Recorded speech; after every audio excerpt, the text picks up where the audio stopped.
Are we ready to go ahead with the e-registration? Everybody's concentrating. So it's the main screen here. So the first thing you would do is access a public website, and the user would obviously have to create an account. And Brandon's going to do that.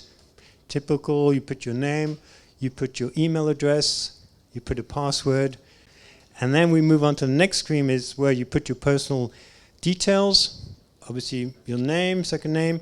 I think the key point here is that we are putting the mobile phone number of the pilot who's creating this account. And we are going to use this mobile phone number for a couple of things, as we're going to see later on. The next step is to make sure that this is not a robot and this actual person is creating his account, and we're going to send an SMS to his mobile phone and he'll enter the code he's received. We could also use this for two-factor authentication, which will also make sure that when you're trying to register the platform, it makes it more difficult for somebody to try and steal your account details. So Brandon's entering the code he received by SMS. So it's a demo, so he's putting 1, 2, 3, 4, 5, and kind of pretty straightforward.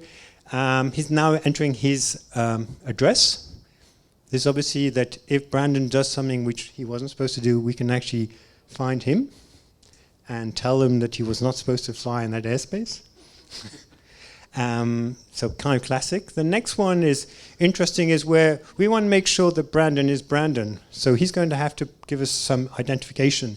And this is done by presenting an ID or a passport, but then we need a trusted third party who can say this is a genuine piece of identification and it matches Brandon.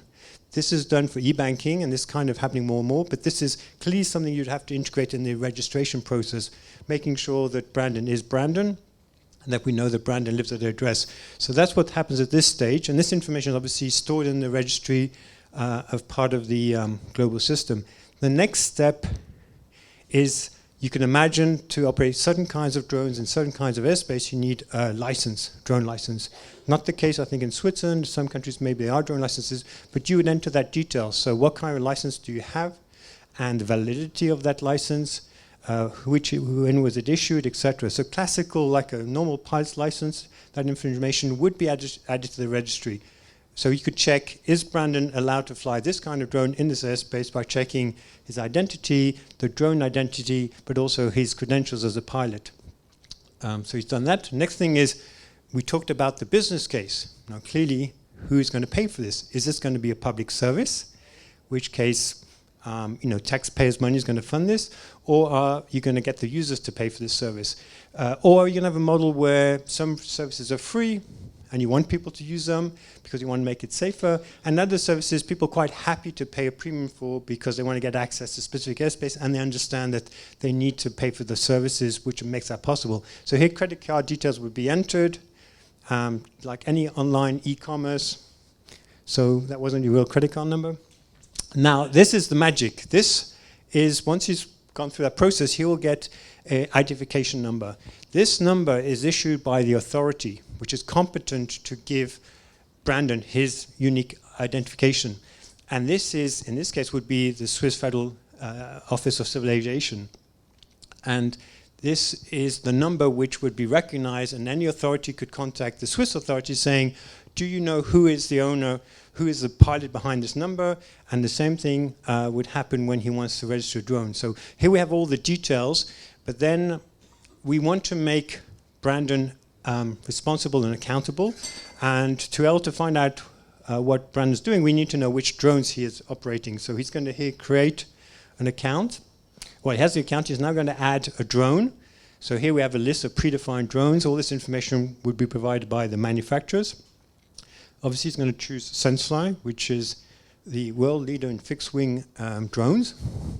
Bit of product placement here. He's entering the serial number provided by the manufacturer, which obviously would certify that serial number. What kind of activities, going commercial, and he always going to do night flying, great.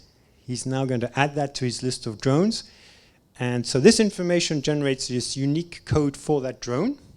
And these are the 2 bits of information he's going to have to submit for the e-registration, is the identification as a pilot and the identification for the drone he's going to be using. And these have to be unique, and they have to be provided by an authority. They can't be provided by Cité en Air, because this is the responsibility of the authority in this case. It's really important. So same way AirMap is providing technology for the use space services to Skyguide in this example. Here CETA is providing the service of the registry for the Civil Aviation Authority. Now here we can see the list of drones that Brandon has. And so now we're going to move to we need people who can access this registry. And you could have different authorities wanting to access this registry. For example, here we're showing Skyguide. And here Skyguide can see the list of all the pilots which are registered. And if we choose Sébastien, which is going to be our first drone pilot here, we can see the details for Sébastien. We have his pilot's identification. We have all these details, but also we have here that he actually is operating a drone. If we click, which has a unique identification, and SUI obviously is for Switzerland, and the next code. And we can see he's operating an EB+, and we know the specifications, capabilities of the EB+, and we can actually see a picture. Oh yeah, over there on the right, you can see the picture of the EB+. So this information is obviously accessible to Skyguide, but it's accessible to FOCA, but it could be accessible to the police or other authorities. So they can check who is doing what and where. So this is live, this is online. As I said, Stefan tell you more about it. And now we're going to see how this e-registration fits into the next stages where we want to actually go flying. All right? And this is the big picture. And one of the reasons we're in Geneva, as I said before, because we're going to demonstrate urban use space services. And what I want to highlight here is in the center here we have the runway of Geneva Airport, which is 3.9 kilometers, I've been told.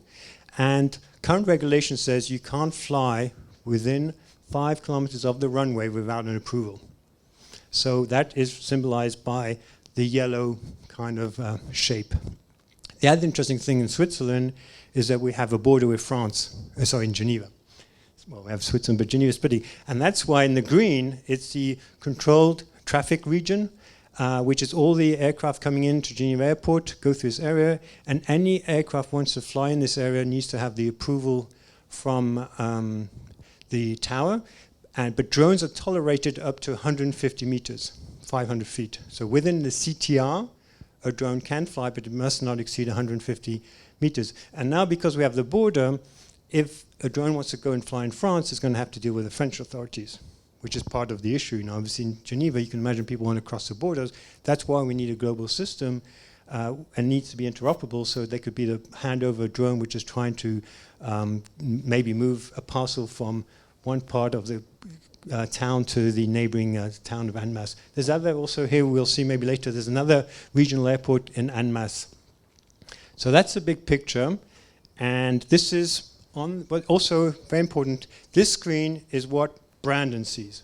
Brandon is our Skyguide operator, because it's going to get a little bit confusing. So left screen is Skyguide, dashboard, operator, Brandon. Right screen is going to be what the drone pilot does and sees, right? And I think we're ready to go. What we're going to do now is introduce all of the pilots.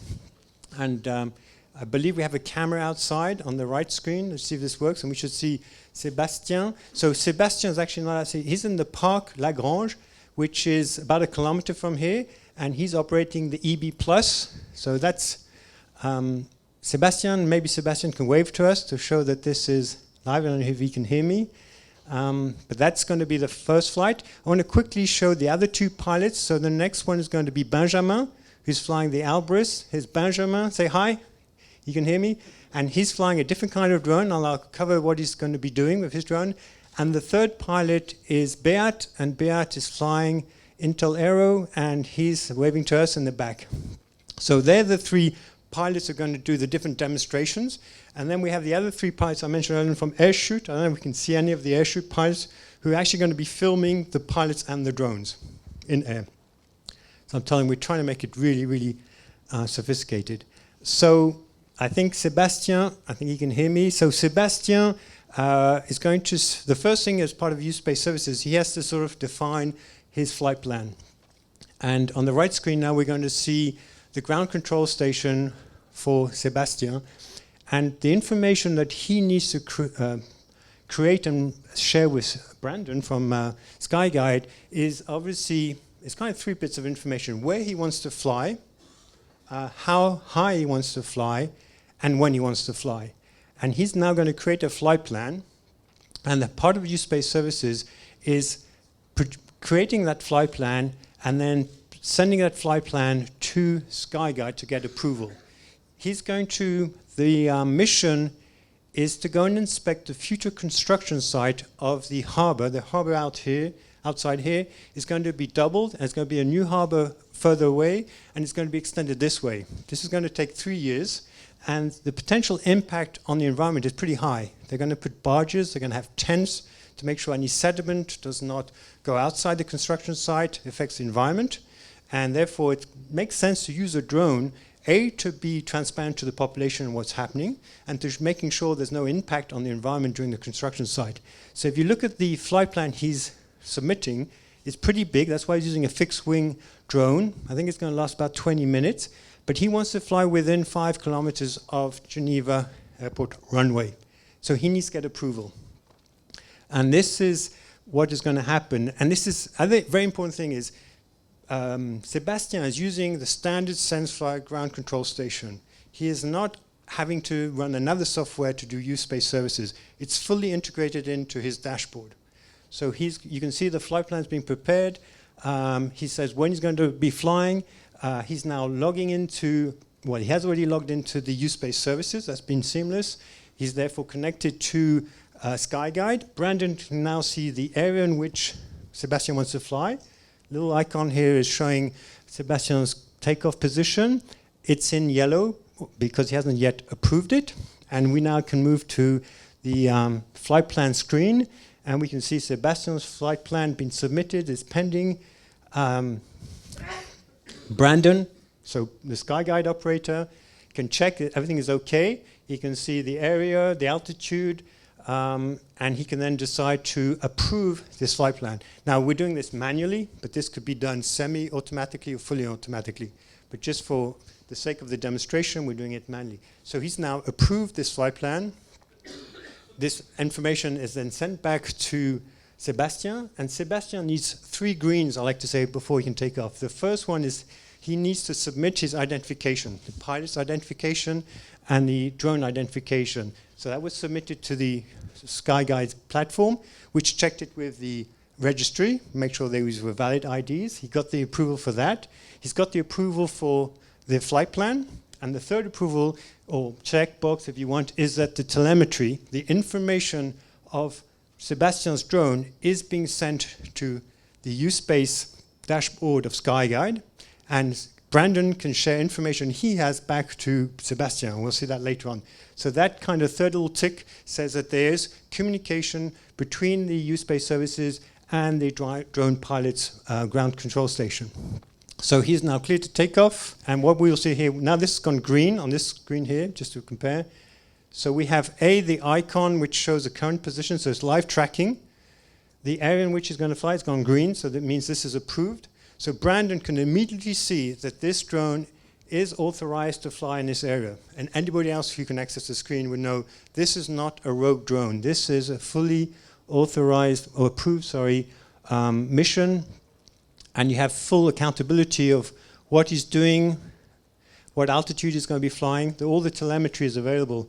I think you can Brandon, you can click on there, you can see that. Sophie, there you are. All the information regarding this specific drone. And here we can clearly see that he wants to enter within 5 kilometers of Geneva runway. Yeah, so it's flying. So same thing. This is what the drone pilot is seeing. This is what Brandon from SkyGuide is seeing, and live tracking.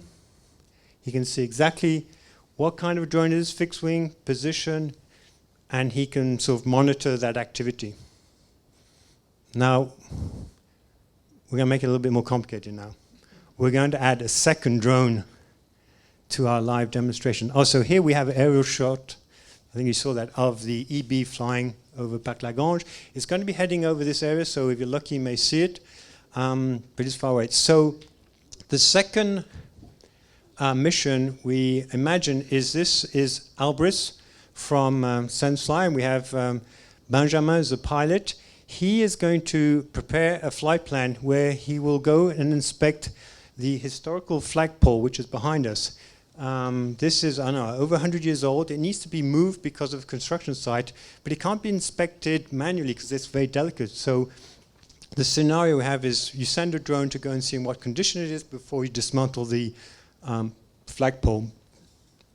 Just to give you an example of how, the first example is it's more efficient to use a drone than a helicopter and inspect the impact maybe of the construction site on the environment. In this case, the data we have is that 7 people die in the United States every year from inspecting towers. So if you use a drone to inspect an infrastructure like a tower, potentially you're saving lives. And I think that's key. If we can show that drones will actually reduce costs, save lives, from a public acceptance going to help. So back to, he's prepared his flight plan. We can see it here. So going to inspect this flagpole. Same thing as before, but on purpose, he's not allowed to fly more than 500 feet because we're on the CTR of Geneva Airport. On purpose, he's entered a ceiling of 800 feet. And that flight is going to be sent to Brandon. And we can see it here. It's in yellow, so it's still pending. And then Brandon is going to be not happy. And this is to demonstrate the geofencing. So the idea is, this is triggering the fact that this flight plan is trying to access airspace which is not available. So the geofencing, and same thing here. Here it's manual. This could be automatic. This flight plan will be rejected by Brandon or the system, and Benjamin will see that on his screen. And the approval has been rejected because of the altitude. He now is going to change altitude, resubmit the flight plan. See, it's in red here. So clearly, Brandon has full visibility. It's disappeared because it's been cancelled. Can be resubmitted. Same thing here. This is going ahead as planned. Back into yellow. This time, Brandon can approve it. So Benjamin pending. We can see that he's corrected the altitude. So 400 feet. So we're having switching between feet and meters, but so he's going to approve this flight plan. It's okay. Same thing. And now we have the 3 greens. So we have the fact that the drone, the pilot is identified. The flight plan is going to be approved. This is all live, huh? This is not a canned demo. And the telemetry information is being transmitted between both Brandon and Benjamin, and he's cleared to take off, and we should actually see him take off because he's right outside. And here we can see the aerial footage. So we have, maybe let him take off. Here we are.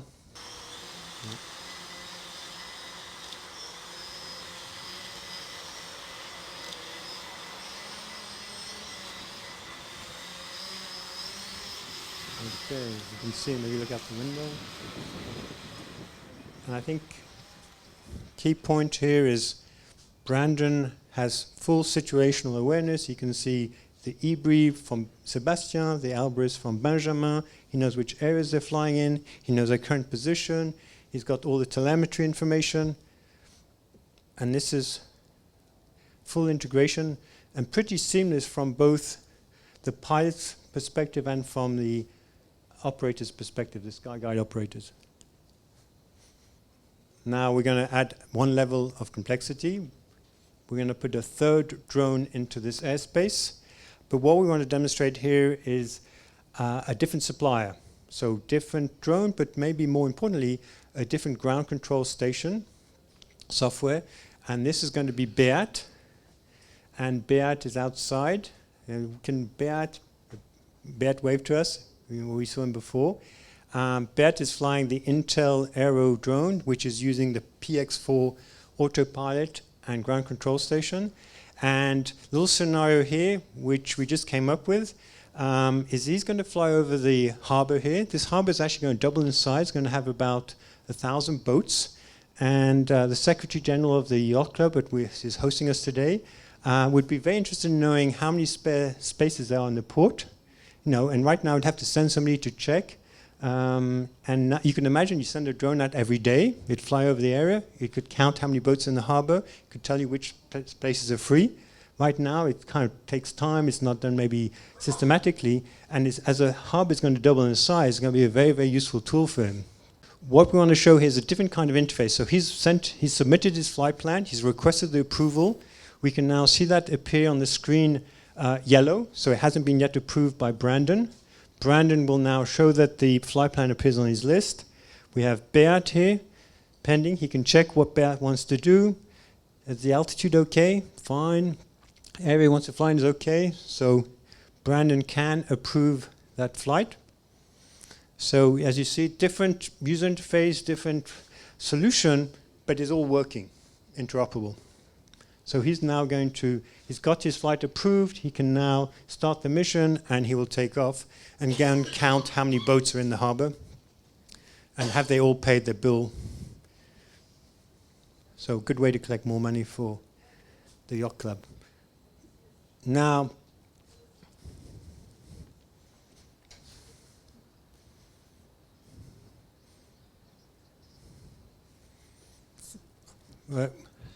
okay. So I can hear what the flight director is saying to pilots. So there's some good news. So first of all, got the 3 flights, the 3 areas, and we can see that they're sharing the same airspace. Now, that is kind of cool, but obviously each pilot would like to be aware of the other pilot's activity. And if we now move to the SkyGuide Sebastian's ground control station, I think is the one we're going to show on the right, we can see the other traffic, but we can see it on this screen. We can see this is Beat, this is Benjamin, and this is Sebastian. So fully aware of the other traffic. And I think if we go back to the Sebastian's view, we can see the manned aviation, correct? So this is all the traffic, manned traffic, landing and taking off from Geneva Airport. So this information is available to the drone pilot, and this is live. This is live information, and obviously Brandon has all the information because that's what he does all day long, right? Now, what is interesting to note is that there's no conflict in this traffic. You know, the traffic which wants to land Geneva Airport is not interested in flying around the flagpole of the clubhouse or counting boats or flying over the future construction site. So, you know, one could say that everybody is using a different part of the airspace and there's no reason to worry about it. But as always, there's an exception. And for example, the exception could be a search and rescue mission where somebody's fallen off a boat, you want to send a helicopter to go and locate that person and recover that person. And that could very well happen in this area, and that helicopter would be flying within the same airspace as the drones.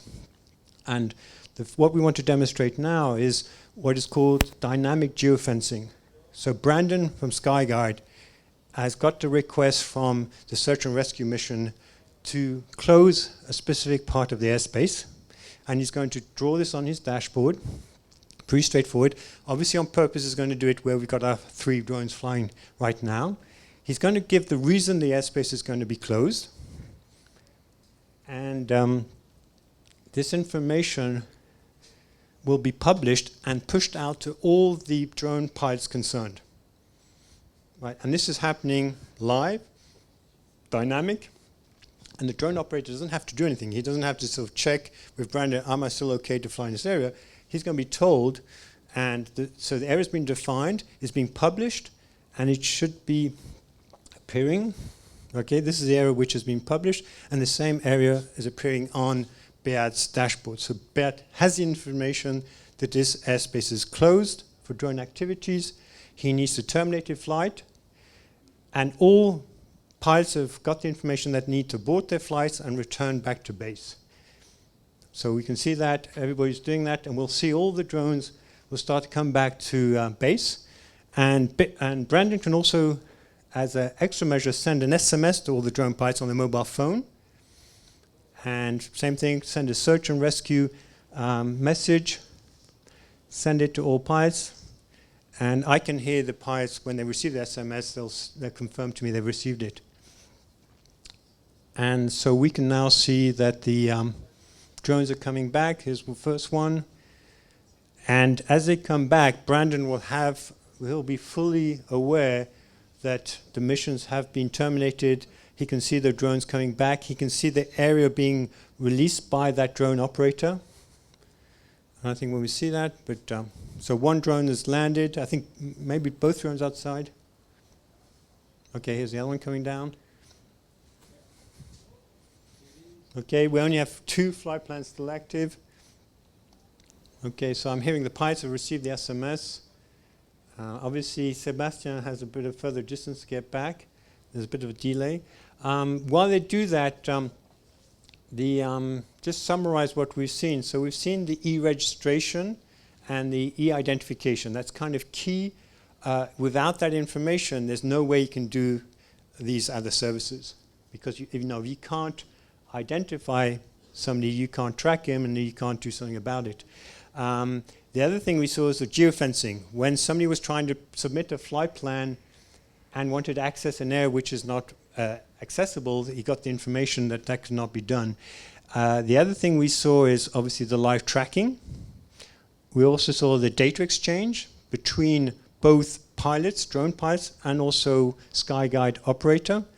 We also saw the integration of the U-Space services into the drone operator's ground control station. So I think that's really key. It's not a question we're adding a layer of complexity. We're actually making it simpler for the drone operator. We believe that's going to mean that more people will be operating drones because A, it's easier, it's legal, and it's making the drone pilots more responsible and more accountable. Good thing.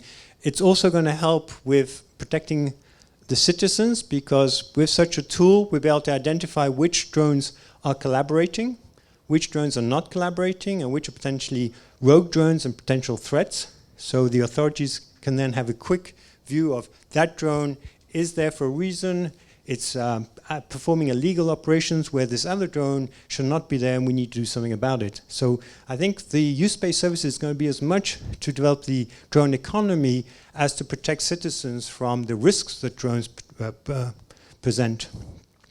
Now we can see that all the flights are terminated, that so your airspace is completely free for search and rescue mission.